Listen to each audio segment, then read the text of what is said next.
Good evening. I'm Andrew Chang. Tonight, special election coverage from Montreal. 2 weeks before you vote, the campaign is heating up. Erin O'Toole is using coded language. Mr. Trudeau, divisive U.S.-style politics.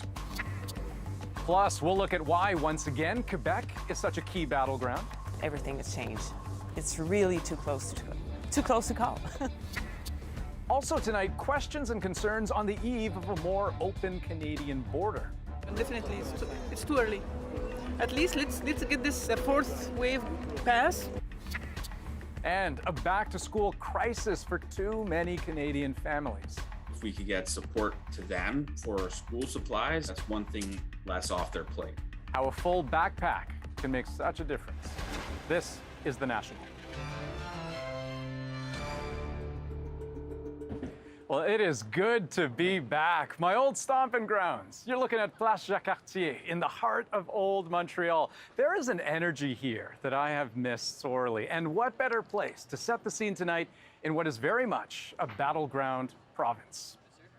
Election Day, exactly 2 weeks away. And from here on in, you can expect the focus to sharpen for voters, the candidates, and the party leaders. Perfect time to take the National on the road for a closer look at your concerns and their campaigns. Now, Adrienne will be in Calgary tomorrow, where politics and the pandemic go hand in hand. But tonight, we are in Battleground Quebec. If the Liberals hoped to turn a minority into a majority, picking up seats here was a must-do. But recent history shows very clearly how this province has a way of defying expectations. Quebec has switched allegiances dramatically, with dramatic implications for the country. In 2011, an orange wave swept the province, catapulting the NDP into official opposition status for the first time ever. Didn't last, though. In 2015, NDP support cratered and the Liberals surged ahead. That helped Justin Trudeau form a majority government. But if the Liberals were hoping to build on that success in 2019, boy, were they disappointed. The Bloc Québécois took seats from everyone, regained official party status, and became a force in the province once again. Now, we'll look at what's happening in Quebec throughout the program, but let's begin on the campaign trail, where the leaders had sharp words and where protesters this evening hurled profanities and more.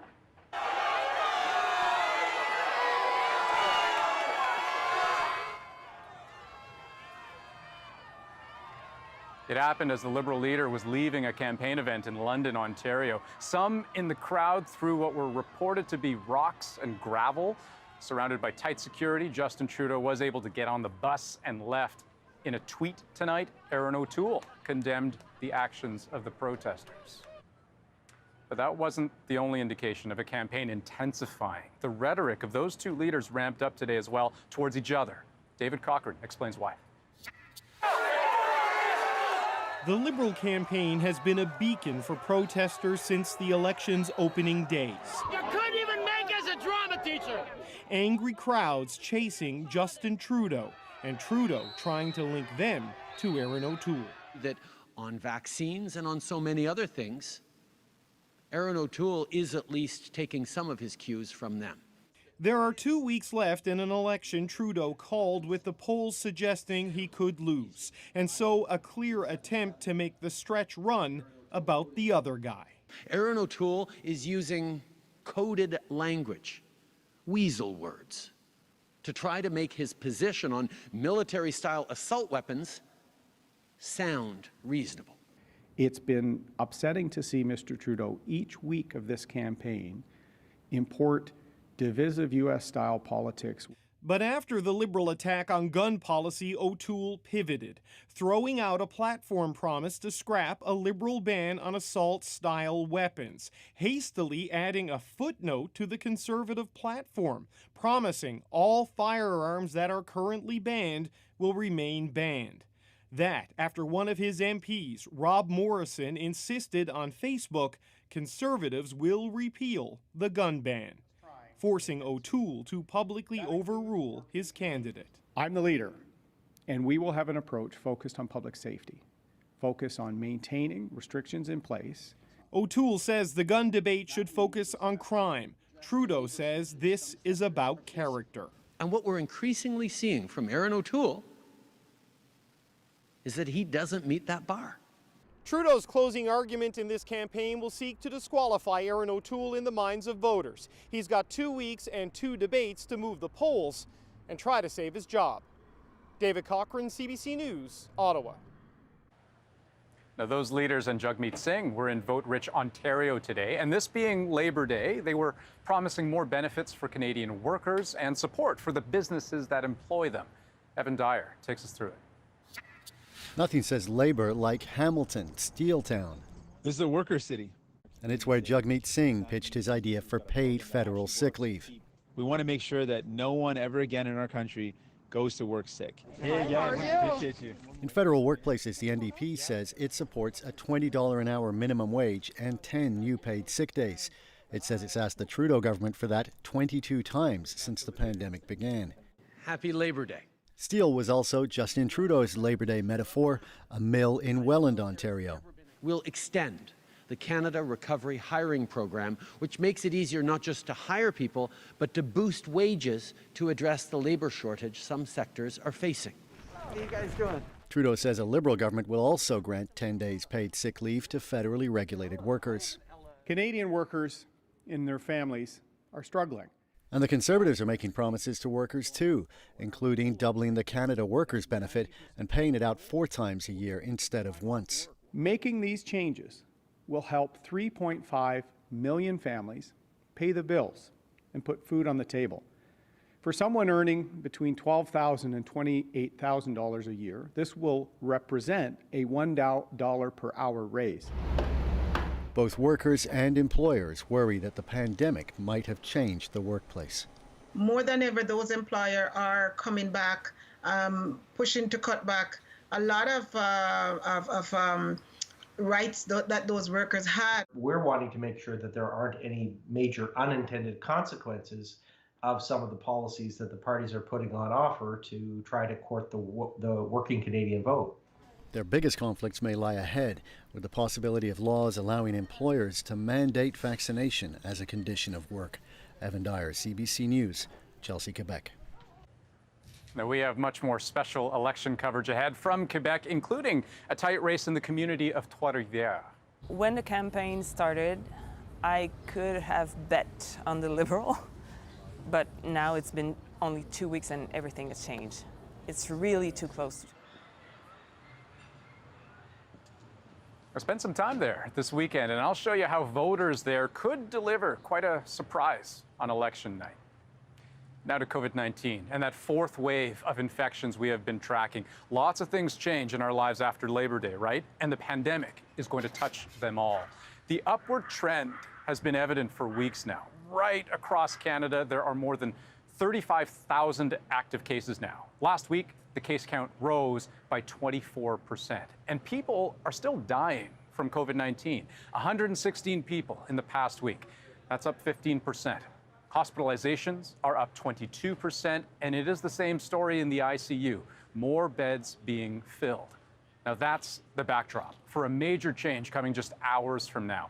On Tuesday, Canada opens its borders to travelers from around the world if they're fully vaccinated.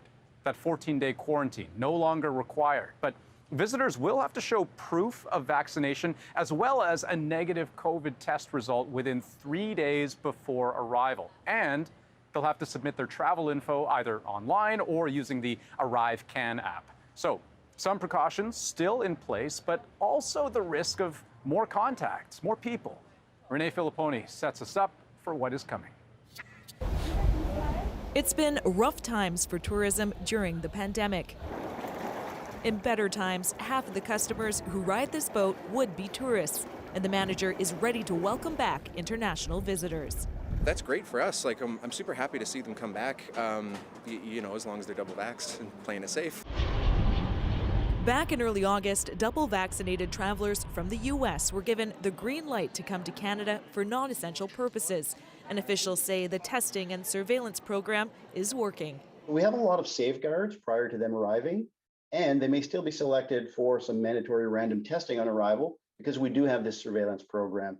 So we feel quite confident. We need to move forward, and we need to do it in a safe way. This infectious disease expert supports the move, but will be watching to see if it leads to increased transmission. We need to not have cases come into Canada and importing these new variants that are more contagious, more dangerous, or both. This luxury resort in Tofino markets its remote location and raw beauty to an international audience, but doesn't expect a rush of guests right away. The overseas markets, naturally, as you would expect, do plan further ahead. And they often, are planning for a vacation of 2 to 3 to even up to a month in Western Canada. For those taking in the sun on Granville Island and enjoying staycations, there are mixed feelings. We should wait longer. Definitely, it's too early.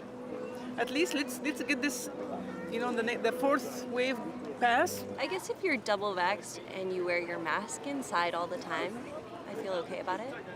There is still so much uncertainty as Canada takes this step out of the pandemic and reopens its doors to the world. Renee Filipponi, CBC News, Vancouver.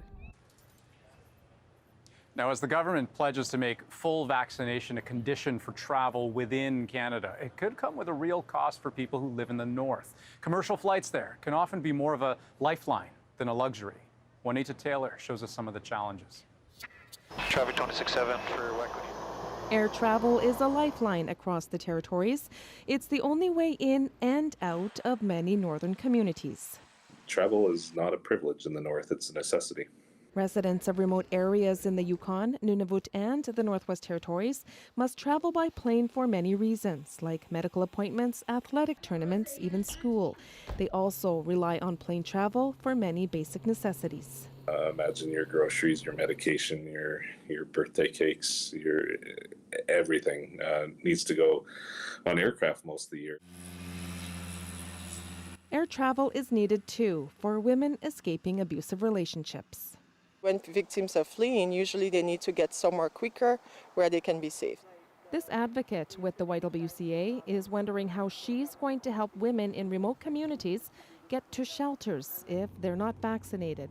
If they have to fly in, that's going to be an extra hurdle for them now to have to overcome, because as we know at this point, not everyone is vaccinated. Even though vaccination rates are high in the north, she says Ottawa needs to do more to encourage vaccine-hesitant Canadians to get the shot, especially in remote northern communities like Colville Lake and WT, where only 4 flights come in per week. We really need to consult with the people that really rely on some of the flights. But in this Nunavut community, residents say travel restrictions can't come soon enough. And it's scary that there's a new variant going around right now, and we're lucky we haven't caught it. It's been weeks since the federal government said vaccinations would be required by all commercial airline passengers in Canada. And it's still unclear when that mandate will come into effect or if any exemptions will be made for the North. Juanita Taylor, CBC News, Yellowknife. Now in Manitoba, we are learning more about the surge in COVID among young people. Since mid-June, more than a third of new cases were in those aged 18 and under. 17 have ended up in hospital, but so far none in intensive care. Almost weekly, younger people have been responsible for the highest number of new infections. In the U.S., infections among children are just one factor in an explosion of cases. In just 3 weeks last month, more than 500,000 kids under 12 tested positive. The return to school more nerve-wracking than ever.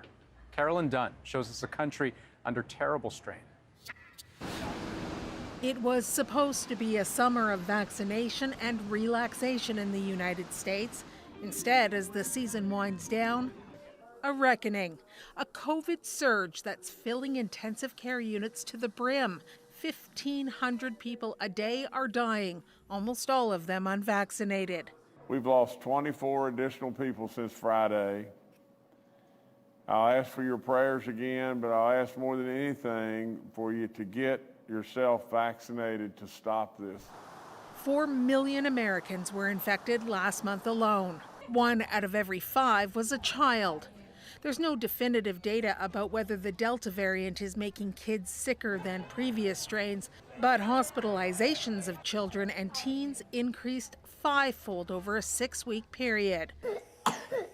4-year-old Lincoln Zimmerman got so sick he was fighting for breath from his hospital bed, leaving his mother feeling helpless. He said, "Mom, I just don't feel good. I don't think I'm going to go home." That's the thing that nobody wants to hear their 4-year-old say. Personnel in the school surround the children with vaccinated people. But less than 54% of the population is double vaccinated in the United States, and a third shot will be added to the regular vaccine schedule by month's end. We may have needed 3 doses all along, just as other vaccines need 3 doses in order to have an appropriate amount. Health authorities estimate those 3 doses will need to be taken by 90% of those eligible in the U.S. to get COVID under control.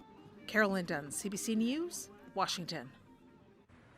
Well, today the Taliban announced it has taken control of the last pocket of resistance in Afghanistan. It says it's more tolerant, but there continue to be signs that's not the case. Senior correspondent Susan Ormiston is in neighboring Pakistan. Another white and black flag goes up, this one in Panjshir province, filmed by the Taliban, who say they've now captured all of the country. In the deep valleys northwest of Kabul, the son of a famed Mujahideen commander was still urging Afghans today to keep resisting, denying a complete loss. Ahmed Massoud chastised the international community for negotiating with the Taliban, legitimizing it. A week since Americans pulled out of Kabul, Taliban murals are painted over the U.S. Embassy entrance. Men and women resuming university classes are segregated by gender, a huge curtain dividing them.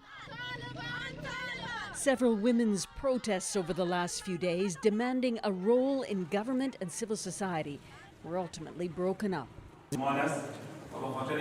Zubail Mujahid repeating today that women can work, yes, but only in areas allowed by Islamic law, not clarified. So many people left. Next door in Pakistan, Interior Minister Sheikh Rashid Ahmad told CBC his country is wary. Do you trust that they will do what they say they're doing now? There is no other option but to trust. What can you do? But Pakistan is doing more, a regional interest exerting its influence, starting with Pakistan's intelligence chief, General Faiz Hamid, on a visit to Kabul over the weekend, reportedly to discuss border security, amongst other sensitive issues. Don't worry, everything will be okay. The Taliban denied today that infighting amongst factions was delaying a new government, promising again that one will come in the next few days, but that could mean the Taliban officially sealing its power over Afghanistan close to the 20th anniversary of 9/11. Susan Ormiston, CBC News, Islamabad. Well, American actor Michael K. Williams has died in New York. He was best known for his role as Omar Little on the HBO series The Wire. The 5-time Emmy nominee was found dead by a family member in his Brooklyn apartment this afternoon. He was 54 years old. Police say his death is being investigated as a possible overdose. Well, it has been a summer of record heat and drought across the prairies, and it is taking a toll on some businesses already struggling. Everything has gone up, especially the produce and the meat prices, and we understand that it's still going up. Up next, the rising costs pushing some restaurants to the brink. And we'll have much more special campaign coverage from Montreal. It's really a 3 parties fighting right now. It's not between Liberals and Bloc. It's really a 3 fighting parties. How voters are feeling in a province that could make all the difference on election night, that's still ahead this evening. But first, a preview of what Adrienne's working on for tomorrow night. A big Labor Day hello from Cochrane, Alberta, and the rodeo after a weekend of parades and festivals and, yeah, some reluctant political talk. Mention the federal election here, you get a lot of big, frustrated sighs and also a sense that this is obviously a lot more complicated than an expected sea of conservative blue. We're in the riding of Banff-Airdrie. It has 4 choices for the right of center vote, yet it's right next to a riding the pollsters consider viable for the Liberals. So what does Alberta want? Ultimately, it comes down to real representation.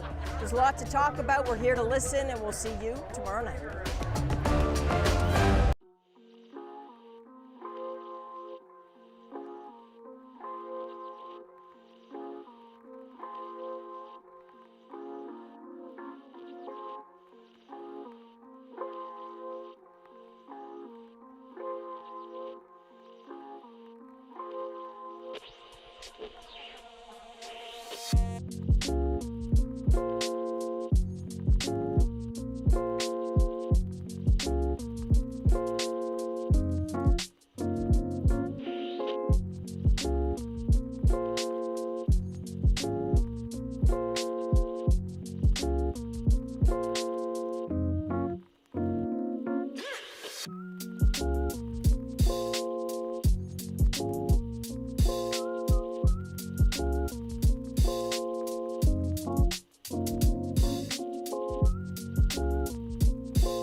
Welcome back. The National is on the road tonight in Montreal as we count down to Election Day, now just 2 weeks away.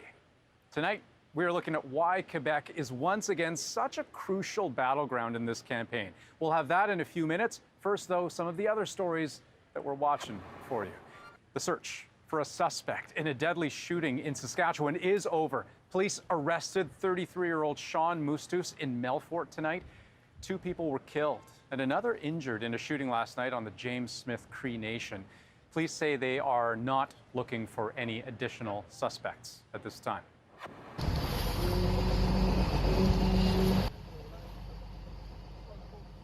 A dramatic scene in New Brunswick waters this morning. 4 fishermen were rescued from this sinking herring boat. The crew sent a distress call, and within minutes, about 8 boats converged, ready to help. The captain says he believes he hit a buoy, which may have damaged the boat. Well, this year's drought on the prairies is straining the food supply chain. Not only is it driving up prices for regular, everyday Canadians, it's also just one more problem for already struggling restaurants. Omaira Issa shows us how some owners are being pushed to the brink. I need Memories of Lux burger to go, please. It's been almost 2 months since COVID-19 restrictions have been lifted in Saskatchewan, and customers are flooding into this restaurant in downtown Regina. It's a small sigh of relief for owner Thomas Sierkos at a time when he's feeling the pinch of the cost of doing business. Everything has gone up, especially the produce and the meat prices, and we understand that it's still going up. Sierkos says the price of beef and produce has soared by 12%. With drought driving commodity prices up across the prairies, restaurants are feeling it. When the drought is happening and when our farmers don't have a good yield and don't have the results that they anticipate, it affects our business. This is a vegetable just cooked. In the heart of Winnipeg's downtown, this restaurant owner knows the struggle to keep up with rising prices all too well. We're not making much money. She says the cost of meat and vegetables has almost doubled for her. Thank you. An increase in cost she's had to pass on to her customers. We're working at losses right now, but at least we are getting enough to pay the bills until things change. Alberta, Saskatchewan, and Manitoba have all seen record heat levels and little rain this year. Grain growers of Canada are projecting historically low yields across the prairies amid unprecedented drought conditions. Experts say the ripple effects will be felt across the entire Canadian economy. The ag sector is important, and if that sector isn't doing well, it has all sorts of implications. And the full impact will be felt through the fall and winter. Back in Regina, Thomas Sirkos is hoping for better days so he could keep serving his customers as he has been for the past 32 years. Omer Isa, CBC News, Regina. Well, you're watching our special election coverage from Montreal. We have much more ahead for you, so don't go anywhere, including a look at the issues driving voters in Quebec. As we go to break, here's what's on the minds of some of them that we spoke to. Hello, my name is Anjali Avasthi and I'm a professor at Concordia University. In the coming federal elections, I want that the government should focus on sustainability and efforts that make the planet more green, a more healthy place to live in. My name's Jackie, and one of the most important things to me is Indigenous rights. The idea of nation to nation, which was promised last time but really hasn't been followed through because anybody who's non-Indigenous to this place is on stolen land, and that needs to be recognized. I'm Sally. I think what's important for the upcoming elections are that we really take care of the environment, and there's a lot of focus around those issues.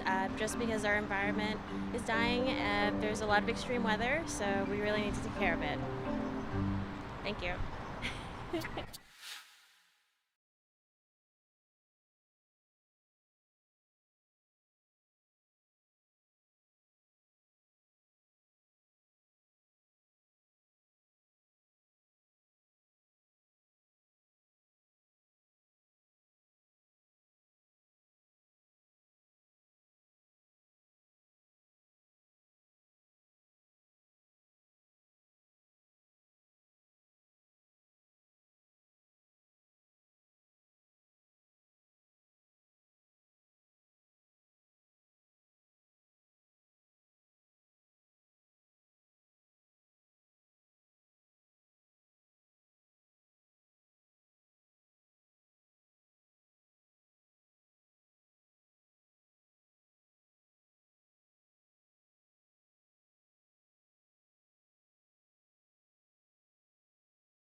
Hello, hello. We are back with special election coverage from Quebec. Political fortunes can shift very quickly here, and with exactly 2 weeks left to Election Day, that is precisely what some campaigns are counting on.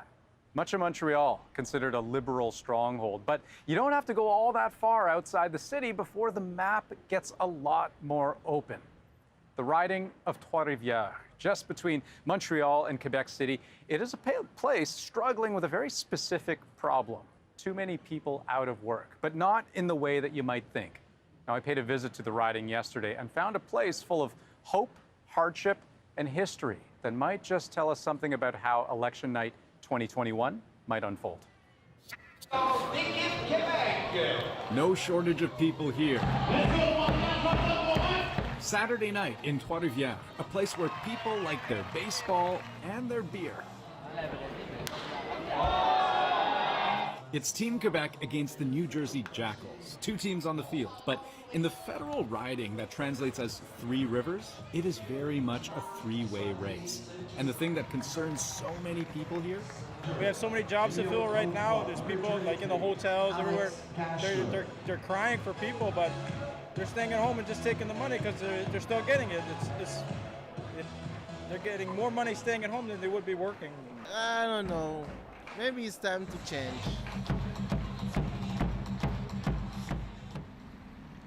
Trois-Rivières is the heartbeat of an entire region, an economic, cultural, and gastronomical hub. But the engine has stalled.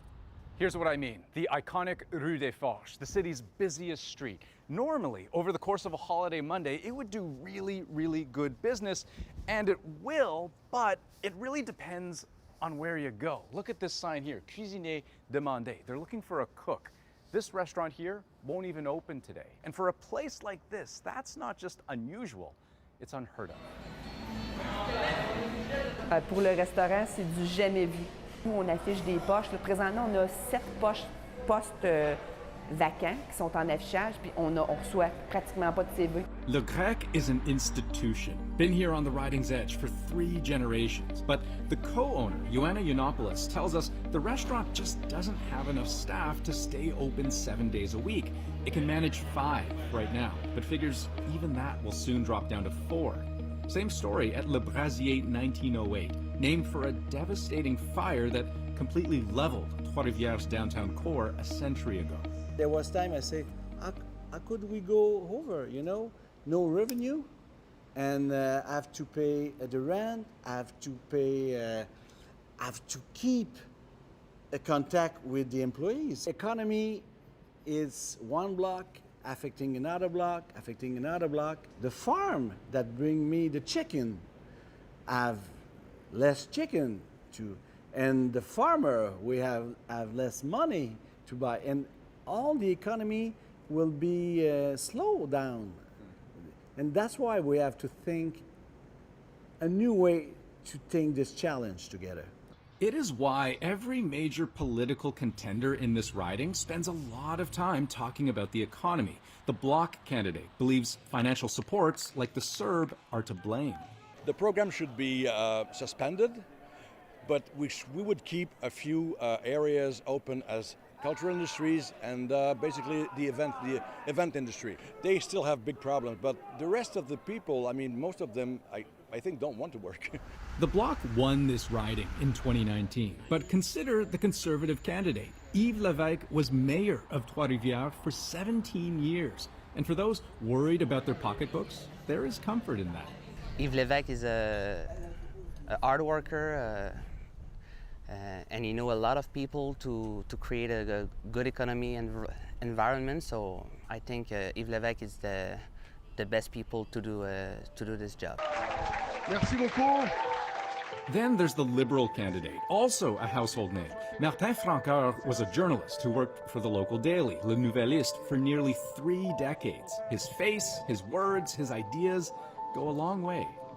Martin Francoeur, qui est candidat libéral pour Trois-Rivières. But here, the challenge is keeping the campaign on the rails. The Commissioner of Canada Elections is investigating Francoeur over the way he solicited political donations. And even some of his past writings, critical of the party he now represents, have come back to haunt him.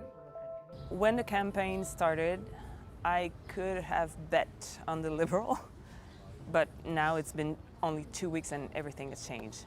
It's really too close to call. Paul Vermont-Desroches knows Francoeur's work well. She too is a journalist, 20 years in the business, also working for Le Nouvelliste. She's a columnist. It's really a 3 parties fighting right now. Because of that, because of the dynamic between Bloc and Liberal, the Conservative could make some breakthrough in Quebec that they didn't do on the last election, which could make the difference between minority, majority, and even Liberal losing. Translation, it's anybody's game. So who comes out on top? Well, tonight, not the home team. But on the campaign trail, only way to find out is to keep on playing.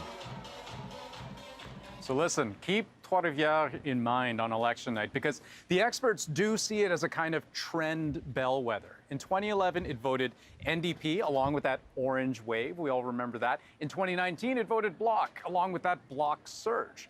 So we'll see what happens in 2021. But let's pull things out here. Alison Northcott joining me right now because Alison, even when, so many of those voters that I spoke to in Trois-Rivières, I remember they would say l'économie, but also l'environnement. And you live here in Quebec. You must have been hearing something of the same. Absolutely. That's definitely the environment is definitely an important issue for a lot of people. And there's one project that touches on that that's really come up a lot in this campaign. It's all about an underwater tunnel that would connect two communities. And while some say it might be good for some in those communities, there's also a lot of concern about the price tag and about the impact on the environment. For years, Colette Langlais and Jean-Marie Mercier have used this bridge to travel between Quebec City and their home on the other side of the river. They say traffic on this and the other bridge nearby can be slow, frustrating, and unpredictable, and they want another option.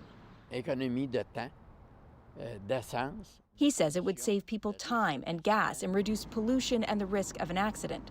A new project for a so-called third link is in the works. The Quebec government has announced a $7 to $10 billion 6-lane underwater tunnel connecting the municipality of Lévis to Quebec City. The premier wants federal leaders to commit to funding 40% of it. They paid for the Champlain Bridge in Montreal, says Langlais. Why shouldn't they pay for a tunnel or a bridge for us? The province says 1/3 of the lanes would be reserved for public transport and carpooling. But in an election where climate change is a pressing issue for many voters, many see the project as a step backwards and an issue they'll take to the ballot box. On the other side of the river, David Lemelin, a former mayoral candidate in Quebec City, is against the project and says he won't vote for a federal party that supports it.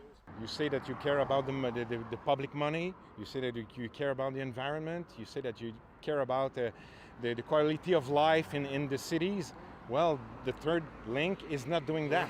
Environmental groups say the planned tunnel would mean more cars and more emissions. We see this project as being one that's scientifically unfounded in many respects, and so we do believe that there should be no federal funding going towards this project. It goes against Canada's climate objectives and Quebec's as well. The NDP is against the project. The Liberals have not committed to the funding, and the Conservatives say they're on board. Les évaluations environnementales relèvent de Québec. Bloc Québécois leader Yves-François Blanchet, who positions his party as anti-pipeline and pro-environment, faced criticism after suggesting it could potentially have a positive environmental impact and saying he doesn't hate the third link, which is a popular project in the Quebec City area. But the project is also very unpopular elsewhere, saying, hey, we're going to pay $10 billion of taxpayer money for basically to cut 15 minutes in transit to the people on the south shore of Quebec. No, why should we do that? The debate over the project will continue after this election, with construction set to begin next year. So Alison, talk to me about the bigger picture here, right? Because in an important way, this is a local project, yet it has found a way to ripple out in a wider way. Well, that's because this is something that Premier François Legault wants to be a priority for the federal leaders, and he is a popular premier, so it makes it hard for the leaders to ignore that. Now, the project still has to go through an environmental assessment, and once it's built, the province says that they expect that it would last for 100 years. Okay. Alison Northcott, thank you very much. You're welcome. Meanwhile, here's another look at the beautiful Montreal skyline tonight. Up next, how the tide has already shifted in Quebec in just a few short weeks, and whether there's a chance we could see yet another course change before election night.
Welcome back to the national special election coverage from Quebec, a perfect place to watch, especially at this point in the campaign. Now, in the past, savvy, on-the-ground observers have picked up on trends here that upend conventional wisdom and define the final days of the race. So, who better to bring in than Émilie Nicolas, columnist with Le Devoir, in person? What a novel concept that is in a pandemic. Right? So start by just kind of bringing us up to speed on the state of play in this province in particular, because it looks meaningfully different than at the outset of the campaign. Yes, so the Liberals are still in the lead with roughly 1/3 of the voting intentions. The Bloc is second with 1/4 of the voting intention. Then the Conservatives with 1/5, so 20% of voting intentions, and then the NDP behind with 20%. The Liberals and the Bloc are a little bit down, as you were saying, since the beginning of the campaign, but they're still in the lead. The Conservatives have been going up, but they're still not quite in that pay zone. So they might be gaining seats in the Quebec City region and in Trois-Rivières, as you have been exploring earlier, but they're not as at the level in terms of number of seats where the Bloc and the Liberals are, which is why nationally you're saying the Liberals behind the Conservatives in terms of voting intention, but still ahead in terms of potential number of seats. You know, it's really interesting to think about the interplay between the parties, particularly in a place like Quebec, where you have the Bloc Québécois as that other factor. But I'm also thinking of the issues at play, right? I mean, how are they different in Quebec? I mean, if you had to pick one or two key ones in this province, how Quebecers look at them differently than, say, the rest of Canada? Well, one of the key issues that was brought up actually in the first French language debate that was had last week is the issue of childcare. It's something that matters nationally, but at the same time here we already have a childcare national system. So people are worried about, for example, a lot of mothers who are looking to go back into the workforce, but are still waiting for a spot in those childcare. So as a result of that, the money is more about creating more spots, and it's also about making sure that there would be the agreement between the Justin Trudeau and François Legault would be respected, whoever comes in power next. And so that's something that got actually Adrienne a little bit of heat in the last week's debate in terms of whether or not he would keep the agreement that Justin Trudeau has struck with the Quebec Premier. And even, I mean, on the environmental front, I mean, we heard Allison's reporting earlier, but this is an issue that plays very differently in Quebec than it would elsewhere. Yes. So Quebec obviously is not the only province that cares about the environment. What might be different here is that sometimes there's a little bit of a nationalistic flavor in the way that we talk about the environment. And so, for example, the Bloc will say they care about the environment, but will also say that the Liberals cannot be trusted because it's Canadian, and Canada, Alberta is part of Canada, and there are pipelines over there. And so there is a lot of opposition to pipelines in Quebec like elsewhere in Canada. But here it's playing out in a way that can sometimes give some ammunition to the Bloc. Last question for you. I mean, over the last couple of weeks, we have seen something of a leveling out, right, between the parties. The Conservatives doing better than one would have expected at the outset of the campaign. What would change things, if anything, at this point? Yes, a lot of the times in 2019 with Andrew Scheer, when the Conservatives are going up, then they are being attacked on some of their more social conservative values that don't play as well in Quebec. In the last days, what we've seen is Erin O'Toole being attacked on his position on gun control, and that is very much an issue that a lot of Quebecers care about, given the history with the Polytechnique and also the more recent history for the Quebec City mosque shooting as well. And so whether or not a position will try to paint Erin O'Toole as the person who likes gun, that remains to be seen. But that is one of the ways in which the race could change in the days ahead. Interesting stuff. Émilie Nicolas, thank you so much for joining us. My pleasure. Once again, in person. We have to do it again. Yes. Okay, meantime, we do have lots more special election coverage coming to you this week. Tomorrow, Adrienne brings us a Western perspective. What's at stake in Alberta? On Thursday, voters put questions on climate, affordability, and COVID to the federal leaders at the English debate. That starts at 9 p.m. Eastern, and we will have all the analysis you'll need after with a special edition of The National, including Chief Political Correspondent Rosemary Barton and, of course, the At Issue panel. Well, as kids head back to classes tomorrow, the fourth wave is not the only concern. The pandemic has had a disproportionate impact on low-income families, on Indigenous communities, on racialized communities. Coming up, how for many families getting back to school supplies can be a real struggle.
I'm Jamie Poisson, and tomorrow on CBC's daily news podcast Front Burner, as the major parties all promise big action on climate change, we compare their climate plans and take a closer look at their credibility.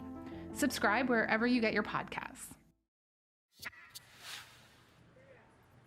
Welcome back. There are new challenges as students go back to school across the country. The stresses of COVID safety, certainly one of them. Also catching up after a strange year of learning. But for some, that's on top of the old challenge of not having the right school supplies to begin with. And on that front, as we'll hear from Jayla Bernstein, this year there is a higher demand for help. Piles of school supplies, packed, stacked, and driven from Toronto to an Ojibwe community near Thunder Bay. It's not so exciting, I promise. This man is on his way home after overseeing the backpack distribution operation. I got to see a lot of great smiles on children's faces and family members' faces, just seeing them walking in and being excited to be able to pick up a backpack. It helped me realize like how much of an impact just giving a bag of school supplies has on a young person's life. His Toronto organization gathered a total of 150 bags. They were handed out to students in Fort William First Nation. It's just one of many communities in Canada where families are struggling. Just returning to school in the middle of a pandemic is really difficult for them. There's been a lot of ups and downs, going to in-person versus virtual. So a big emotional toll on the community.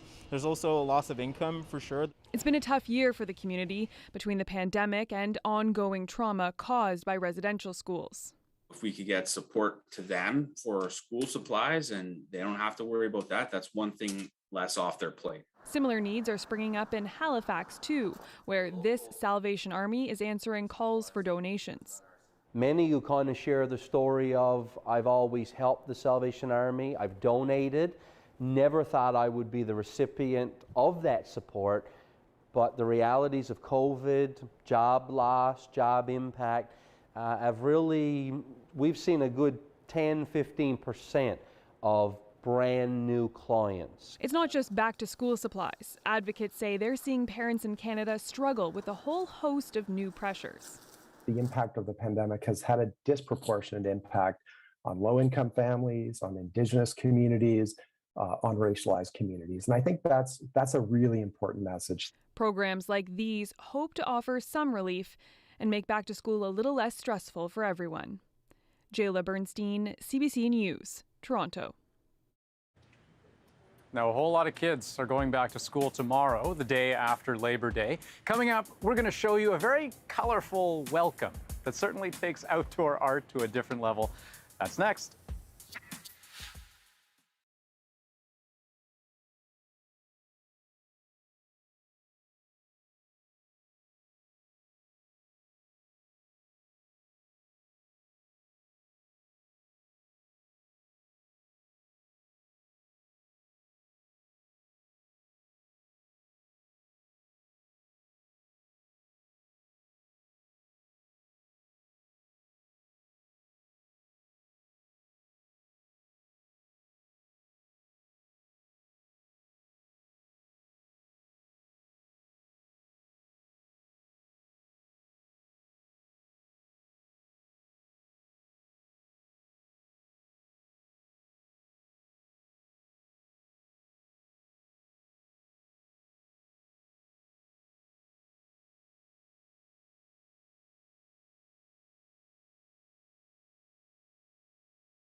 CBC News app is your source for election news as it happens.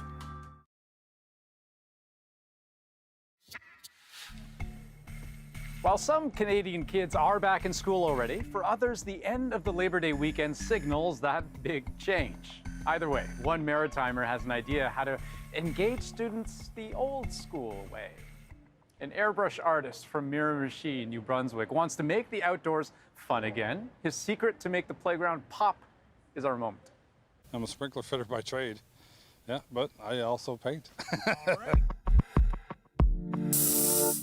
The 3D illusion is what kind of sets them apart from the other playground games. I do the 3D hopscotch, the snakes and ladder games, some large snakes with letters and numbers in them for educational purposes. It's a way to get them away from screens and back in touch with nature, playing some of the playground games that maybe we played when we were younger. There's been a really good community gathering of the whole thing. Everybody's really come together and really, yeah, we're really enjoying it all. It's a big part of our community school to be supporting anything that comes from our community, and there's also a big push in the district and in the province for outdoor learning and social emotional learning, so it was just a great time to tie all of those things in together.